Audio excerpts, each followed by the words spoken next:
Usai pengesahan APBN 2026, Menku Purbaya mengatakan pertambahan hutang negara nantinya tidak akan besar karena ia fokus mendorong pertumbuhan ekonomi lebih cepat.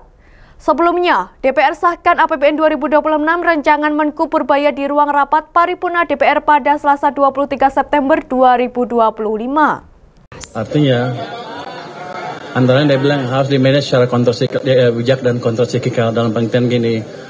Kalau ekonominya kekencengan ya nggak usah kebanyakan utangnya, tapi kalau ekonomi butuh stimulus ya kita kasih stimulus dari ekonomi, dan mungkin dalam hal itu akan harus menambah utang. Jadi itu utamanya. Jadi batas-batas utang itu harusnya nggak rigid, tapi tergantung pada kondisi ekonomi.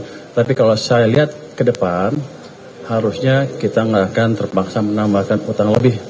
Karena saya akan mendorong pertumbuhan ekonomi lebih cepat, sehingga dengan kondisi dengan APBN yang sama, saya akan mendapatkan pertumbuhan ekonomi yang lebih cepat dan pendapatan pajak yang lebih tinggi. Jadi harusnya saya tidak akan ngutang terlalu besar. Mungkin saya perkirakan ada kemungkinan utang yang saya saya terbitkan tidak akan sebesar yang ada di APBN.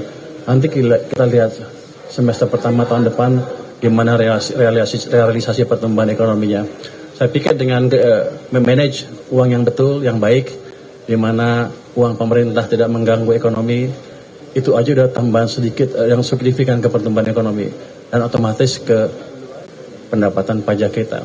Kalau saya nggak salah hitung, setiap tumbuh 1%, tambahan tumbuh 1% ekonomi, saya dapat tambahan income sekitar 220 triliun atau lebih. Jadi itu yang kita kejar. Kalau tambah 0,5%, income saya tambah 110 triliun. Jadi itu yang kita kejar nanti. Maaf ya, belum Pak. Iya, Pak izin kan terkait defisit sebelumnya Presiden menargetkan untuk 2% di 2 tahun ke depan. Tapi kita lihat APBN tahun depan ini angkanya justru naik dari 2,48 jadi 2,68. Nah ini gimana caranya supaya bridgingnya nanti bisa 0% Pak? Karena market juga butuh kepastian kan soal itu. Anda tadi dengar Demokrat usulnya apa dari Pak Said? Bijaksana dan kontrasiklikal. Itu tadi. Kalau lagi butuh kita dorong, tapi kalau nggak butuh kita kurangi. Kalau seperti sekarang, keadaan seperti sekarang, saya potong semua. Saya belanja daerah nggak saya tambah. Yang lainnya saya potong. Ketika ekonomi lagi melambat, akibatnya apa? Anda udah lihat kan beberapa minggu yang lalu ada yang mau besar-besaran. Anda mau itu. Jadi si pemerintah harus memikirkan itu juga. SNP dan lain-lain.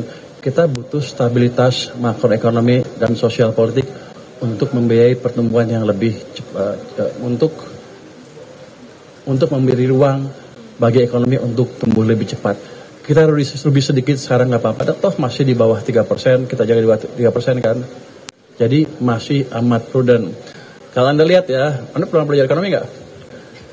3% dan 60% itu berasal dari Maastricht Treaty, ikutan dari Eropa ya. Katanya itu adalah pegangan yang paling strict di dunia. Rasio utang ke PDB nggak boleh dari 60%, rasio defisit ke PDB setiap tahun nggak boleh di atas 3%. Kita masih memegang itu dengan baik sekali, walaupun keadaan seperti sekarang ya, dengan masukan Pak Said dan Pak Hadi juga seperti itu.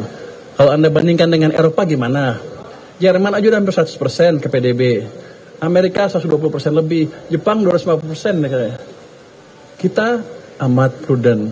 Jadi kalau nanti ada rating agency yang mempertanyakan itu, suruh bandingkan negara-negara yang lain yang maju yang jadi acuan dia.